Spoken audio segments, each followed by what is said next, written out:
ಸಿನಿಮಾಗಳು ಬಂದ್ರು ಕೂಡ ಒಂದು ಸಂದೇಶ ಇರುತ್ತೆ. ಸೊ ಸಮಾಜದ ವಾಸ್ತವತೆಯನ್ನ ಕಣ್ಣೆದುರು ತರ್ತೀರಾ.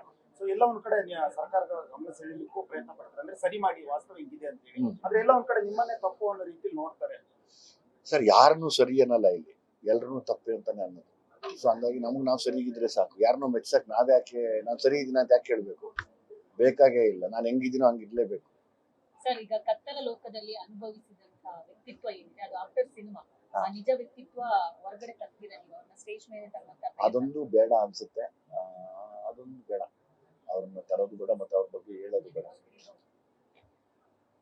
ಅವ್ರ ಬಗ್ಗೆ ಹೇಳೋದು ಬೇಡ. ಈಗ ಈ ಭಾಷೆ ಇದೆಯಲ್ಲ, ಈ ಸಾಂಗ್ ಅಲ್ಲಿ ಹಾಕಿರುವಂತ ಭಾಷೆಗಳು, ಸೊ ಅದ್ರಲ್ಲಿ ಎಲ್ಲಿ ಹುಡುಕ್ತೀರಾ ಅಂತ. ನಿಮ್ಗೆ ನಾನ್ ವೆಜ್ ಅಲ್ಲಿ ನಳ್ಳಿ ಮೂಳೆ ತುಂಬಾ ಇಷ್ಟನಾ? ಯಾಕಂದ್ರೆ ಪದೇ ಪದೇ ಎಲ್ಲ ಸಾಂಗಲ್ಲಿ ನಳ್ಳಿ ಮೂಳೆ ಎಕ್ಸಾಕ್ಟ್ಲಿ. ನಾನ್ ವೆಜ್ ತಿನ್ನೋರು ಎಲ್ಲಾರು ನಲ್ಲಿ ಮೂಳೆ ಟೇಸ್ಟ್ ಮಾಡೇ ಮಾಡ್ತಾರೆ. ಅವಾಗ ನಲ್ಲಿ ಮೂಳೆ ಇಲ್ದಿರ ಸಾರೇ ಅಲ್ಲ ಅದು. ಅದು ನಾಟಿ ಕೋಳಿ ಮಾಡಿದ್ರು ಆ ಮೂಳೆ ಹಾಕು ಅಂತಾರೆ.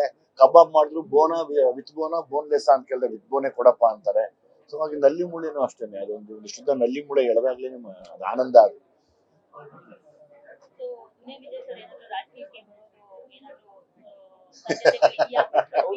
ಯಾಕೆ ಅಂದ್ರೆ ಈಗ ಫಿಲ್ಮ್ ಸ್ಟಾರ್ ಗಳೇ ರಾಜಕೀಯದಲ್ಲಿ ಒಂದು ಪ್ರಭಾವವನ್ನ ಬೀರ್ತಾ ಇರೋದು, ಗೆಲ್ತಾ ಇರೋದು.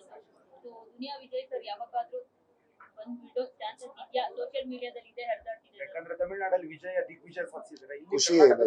ವಿಜಯ್ ಕುಮಾರ ಯಾವಾಗ ವಿಜಯ ಸಾಧಿಸ್ತಾರೆ? ಅಲ್ಲಿ ವಿಜಯ್ ಅವ್ರು ಗೆದ್ದಿರೋದು ನಂಗೆ ತುಂಬಾನೇ ಸಂತೋಷ ಇದೆ. ಯಾಕಂದ್ರೆ ಒಂದು ನನ್ನ ಹೆಸರು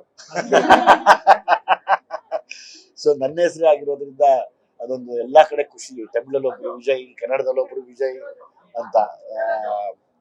ಮತ್ತೆ ಇಡೀ ತಮಿಳುನಾಡಿನ ಜನತೆ ತಗೊಂಡಿರುವಂತ ನಿರ್ಧಾರ ಇದೆಯಲ್ಲ, ಆಕ್ಚುಲಿ ಈ ಬದಲಾವಣೆಗಳು ಎಲ್ಲಾ ಕಡೆನೂ ಆಗ್ಬೇಕು, ಎಲ್ಲಾ ಸ್ಟೇಟ್ ಅಲ್ಲೂ ಆಗ್ಬೇಕು, ನಾಟ್ ಓನ್ಲಿ ಇನ್ ತಮಿಳ್ನಾಡು, ಎಲ್ಲ ರಾಜ್ಯದಲ್ಲೂ ಈ ಬದಲಾವಣೆಗಳು. ಅಂದ್ರೆ ಇವತ್ತು ಜಂಜಿಗಳು ನಿರ್ಧಾರ ಮಾಡ್ತಿರುವಂತ ಆ ನಿರ್ಧಾರ ಇದೆಯಲ್ಲ, ಅದಕ್ಕೆ ನಿಜವಾಗ್ಲೂ ಆಕ್ಸೆಪ್ಟ್. ಹಂಗಾಗಿ ಇಡೀ ತಮಿಳ್ನಾಡು ಜನತೆ ಯಾರು ವಿಜಯ್ ಸರ್ನ ಗೆಲ್ಸಿದ್ದೀರಾ, ನನ್ನ ಪರವಾಗಿ, ನಮ್ಮ ಕನ್ನಡ ಇಂಡಸ್ಟ್ರಿಯ ಪರವಾಗಿ ನಿಮ್ಮೆಲ್ಲರಿಗೂ ನಾನು ಕೃತಜ್ಞತೆ ಸಲ್ಲಿಸ್ತೀನಿ.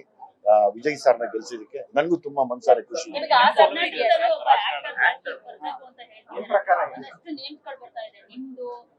ಉಪೇಂದ್ರ ಸರ್, ಎಲ್ಲರೂ ಬರ್ತಿದೆ. ಏನ್ ಹೇಳ್ತೀರಿ ಇದ್ರ ಬಗ್ಗೆ? ಜನರ ಎಕ್ಸ್ಪೆಕ್ಟೇಷನ್ಸ್ ಇದೆ, ನಿರೀಕ್ಷೆ ಇದೆ ನಿಮ್ಗಳ ಬಗ್ಗೆ. ಒಂದಂತೂ ಬೇಕು, ಬದಲಾವಣೆ ಬೇಕು. ಆ ಬದಲಾವಣೆಗೆ ಯಾರ್ಯಾರು ಆಧಾರ ಆಗ್ತಾರೋ ಅವರೆಲ್ಲ ಬರ್ಬೋದು. ಇವತ್ತು ಅದೇ ತಮಿಳ್ನಾಡಲ್ಲಿ ನಡೆದಿರೋದು. ಅಂದ್ರೆ ಯಾವಾಗ್ಲೂ ನೋಡಿ, ಯಾವತ್ತು ಎರಡೇ ಪಕ್ಷ ಇದೆ ಅಂತ ನಾವು ಚೆನ್ನೈಯಲ್ಲಿ ಯೋಚನೆ ಮಾಡ್ತಾ ಇದ್ವಿ. ಅಲ್ಲ, ಮೂರನೇ ಇನ್ನೊಂದು ಹೊಸ ಪಕ್ಷ ಹುಟ್ಕೋತು.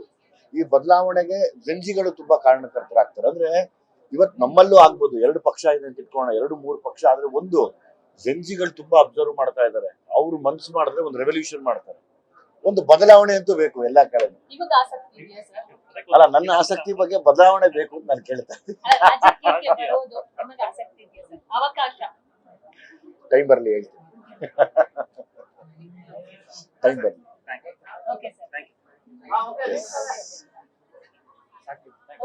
Thank you.